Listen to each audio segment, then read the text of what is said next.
Hey family, it's Danielle. I recently did a video over being Black and non-religious and homeschooling and how hard and difficult it has been to find curriculums that I felt could meet my family's needs. And some of you guys asked to see what curriculums I am using this year for my high schoolers. So that's what we're doing. I'm sharing those with you, and we are going to be discussing the curriculums and books and co-ops and things like that I am using. So if you're curious or interested in seeing what we are using for this school year, then stick around for the video.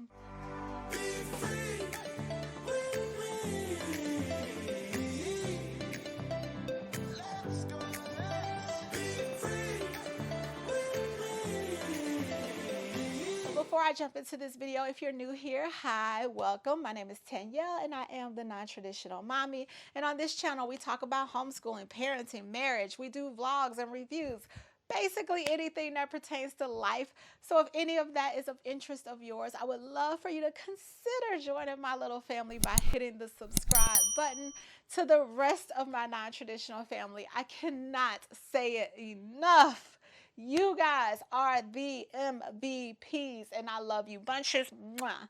Now, let's talk about what curriculums I am using this year for my homeschooled high schoolers. So for reference, I currently have three high schoolers. I have a 9th grader, a 10th grader, and a junior this year. And all three of them are on different high school paths. I did a whole video talking about the different paths or tracks that your child can take as a homeschooler. I will leave that video linked for those of you who want to go check it out. And so I do have three that are on 3 different paths. I have one that is on the college path, I have one that is on the life path, and I have one that is on the modified path. I will start with the college path, which is my sophomore, because I feel like that is the most common path that most of you or your children will be on. So we'll start there. What I did is I bought these handy dandy little binders from Target, and at the beginning of the school year, we start after Labor Day. So our school year starts after Labor Day. But before that, I just printed off whatever work needed to be printed off, and I put it in this handy dandy binder. I did this for all of my students this year. So my high schools, my middle school, my elementary, all of my students have a binder that looks like this. So for my college path student, she is currently taking 8 courses, you guys. She is doing geography, U.S. history, so 2 history she is knocking out this year. She is also taking Korean, which is her foreign language. She is doing biology for her science, geometry for her math, and then she is also taking for her elective leadership. She's doing a dog training course. She is doing speech and debate, and then she is doing literature 10. So those are her courses that she is taking. For her geography class, she is doing that at co-op, so that's outsourced. Her speech and debate class is also at co-op, that's outsourced. And then her leadership course, which is dog training, is also outsourced at a co-op. And for geometry, we are using Mr. D's math once again. And then for Korean, she is using Duolingo. She really wanted to learn Korean, and so we are using Duolingo. That is what I landed on to seem to be the most practical to learn Korean. She's really enjoying it, so I'll have to let you guys know how that turns out and how that goes. So those courses are all outsourced. I'm not doing anything with those. Her other courses, however, are my responsibility. So U.S. history, literature 10, and biology, I am responsible for. Yes, me. And this is new for me, you guys, for high school, because my graduated high schooler did everything in co-op and online. Most of her courses were online, and then she took several co-op classes. So I was very hands-off with her for high school. This particular student, last year, all of her stuff was online, and she pretty much hated everything except for Mr. D's math. We struggled, you guys. We struggled. I mean, along with the pandemic and everything else that was life, we just struggled. We sat down and came to a consensus that she really wanted me to be involved with these particular courses. So here I am stepping up to the plate and going to be involved. So those are the ones that we are going to talk about today and what I am using, which, by the way, let me text her because I forgot to get her biology book from her. Give me a second. While we wait on her, we will start with history. That's the first subject that I have in here. So we are using a woke history, but it's called Old Freedom. So it's called Old Freedom, but it is from wokehistorymomeschool.com, I think is the website. I'll leave it linked down below for you guys. Old Freedom High School Edition, a conscious U.S. history curriculum, beginnings to Reconstruction 1877, and this is part 1. We'll do part 2 in semester 2. This particular curriculum was designed for people of color or anybody that wants a true representation of history, that really wants to learn and know history, somebody that doesn't want a watered down version of history. I'll do full reviews over this curriculum as we get through it. Right now, I just kind of want to give you guys a little brief summary of what I know thus far. We just started, like I said, we started after Labor Day, so we're not that far into it for me to give a full review over it. But basically, you're reading literature that is discussing history. So this isn't a textbook. So if you're looking for a textbook, this is not what that is. It's not a textbook. However, it is kind of like a teacher's guide or a student guide because it is designed for the child to do it on their own with the parent to discuss and lead the discussions as they walk through it. The book that we are currently reading, An Indigenous People's History for the Young Person. That's the history book that we are reading for this particular era. And then she chose to read The Girl Who Married the Moon, Tales from Native North America. So that is going to be the novel that we're reading. And so your child gets to select from a selection of books on their novel, and then it tells you what textbook to use. Thank you. That is what we are using for history. Now, for literature 10, we are using Write Shop. Write Shop is a writing program. I looked everywhere for a literature or English course that I thought that she was going to be interested in. This particular child does not like school at all, and she thinks it's a waste of her time, a waste of her life. It's so non-useful, and that there is a million other things that she could be doing with her time to be a better citizen and a better person and more productive and more successful in her life. So for me, I wanted to find something that would prove to be beneficial. And I personally feel that writing is so beneficial. Now, of course, I like to write. I mean, I wrote a whole book. I'll leave it linked below if you're interested in checking it out. But I'm a writer at heart. I feel like writing is so instrumental in life. So anyway, that's what I figured we would focus on. Writing and reading is what I really wanted her literature to be heavy in. And apparently this Write Shop is supposed to do that. It's a secular curriculum. We are starting with Write Shop 1. There's Write Shop 1 and Write Shop 2. I decided to do Write Shop 1 because it was our first time using this curriculum and I wasn't quite sure where they were going to go with it or how it was going to look or what she was going to be writing or things like that. And so when I find myself switching into a curriculum, I like to start with their base or their easier one first to see how it goes. And then if I'm like, oh, you know all this, like this is way too easy, then we can jump ship and move into the second one.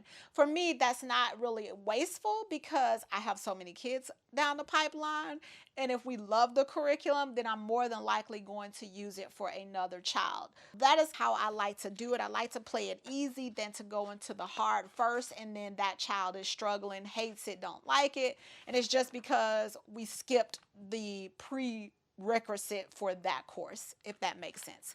It's writing, composition, paragraphs, and essays. So that's what you're going to be focusing on. That is what we are using for literature 10. Now, for biology, this was so hard because trying to find a science that was non-religious was like so hard. I didn't have to do any science with my daughter that graduated. So I kind of have been hands off and hadn't worried about it. She did online. She did Time for Learning, and then she did a co-op. So I didn't really have to think much about it for her. But since I was having to think about it, I was like, I am not doing, I do not want to do a faith-based curriculum. What can I do? What is there something that, what else can we do? And we searched and searched and searched and searched and searched and searched. And we landed on this puppy. Must Know High School Biology. This is the textbook that we are using. It's a McGraw-Hill, and it basically is find out the important stuff in a flash, solve biology problems from the get-go. So you're basically learning what you need to know. She was so happy when she saw this and read the introduction because it talks about how you're going to, at the very beginning of the chapter, get what you must know. So it's going to tell you, this is what you need to take away from this chapter. If you don't take away anything else, this is what you must know.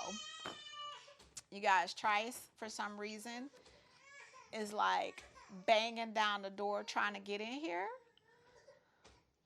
My husband is trying his hardest to keep him entertained, but he is not having it. Give me a second, y'all. I'm gonna say hi. You just wanted to be here? Let's say hi. Okay, y'all. Trice little interception, and then my camera died. I am going to couple this with the biology lab. We have not gotten that in yet, so I don't have it here to show you guys, but I'll insert a picture of it on the screen somewhere where you can kind of get an idea of the biology lab that we're going to be doing coinciding with this particular biology. That is pretty much what I am using for my 10th grader who is on the college path.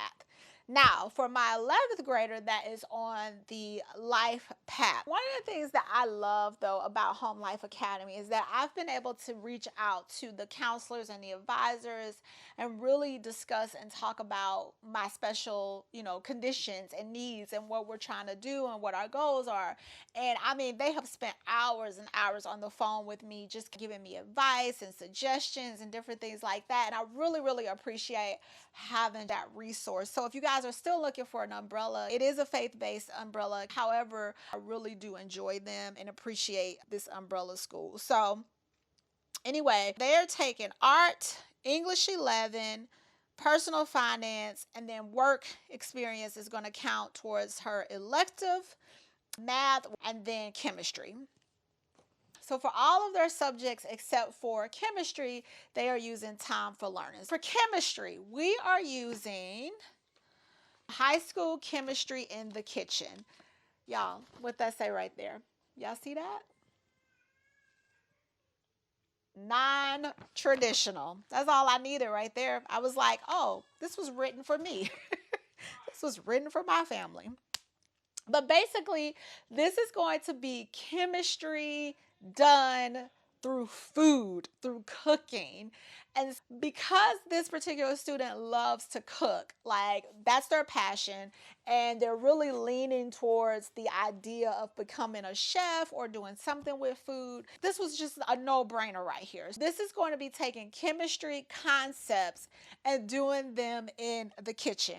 You are still learning all of the stuff you need to know for high school chemistry. I believe they're applying it to cooking and in the kitchen and to real life experiences. To me, that's the perfect world. And I actually asked my sophomore who will take chemistry next year, would they be interested in doing this? And they were like, absolutely. Like, yes, I want to do that. I'm super excited because I think I will use this with all of my kids for high school, unless they opt to do a co-op or they really want to take traditional chemistry or something like that. For my ninth grader who is on a modified path, things look a little bit different. As far as subjects that they are taking, now they're playing the piano, you guys. So hopefully that's not too distracting.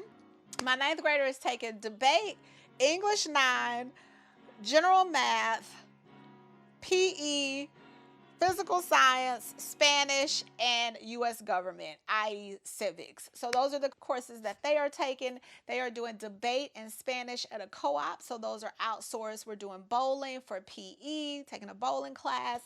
And then for physical science, U.S. government, and English 9, I am taking care of those once again.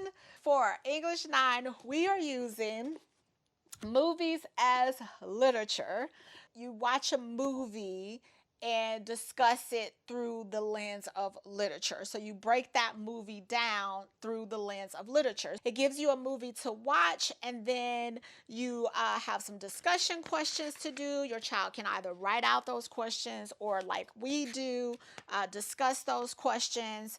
It has a composition part, a writing assignment. Coinciding with this, we are also using Write Shop. That is the literature we are using, which is so cool, you guys, because you get to watch a movie, and for a child that may struggle with reading or may struggle with language or any other thing like that, most people can watch a movie, right, and understand a movie and break it down from their perspective and discuss all the different things that happened in the movie. And if you need to, you can pause and discuss it or rewind or whatever. And so I'm really excited that I found this, and I'm super, super excited to go through the whole thing. We have started, and it's been super, super fun. And on top of that, you guys, this is something that we can do as a family. Now, of course, my younger kids aren't going to necessarily be doing this, but we can all watch the movie as a family, and then we can all be part of the discussion and talk about it and different things like that. So that is what we are using for literature. You guys know how much I love Moving Beyond the Page. I talk about it all the time. I go in and out of it just because it takes so much preparation and work on my part. But I really do enjoy Moving Beyond the Page. And I love that it has that age gap.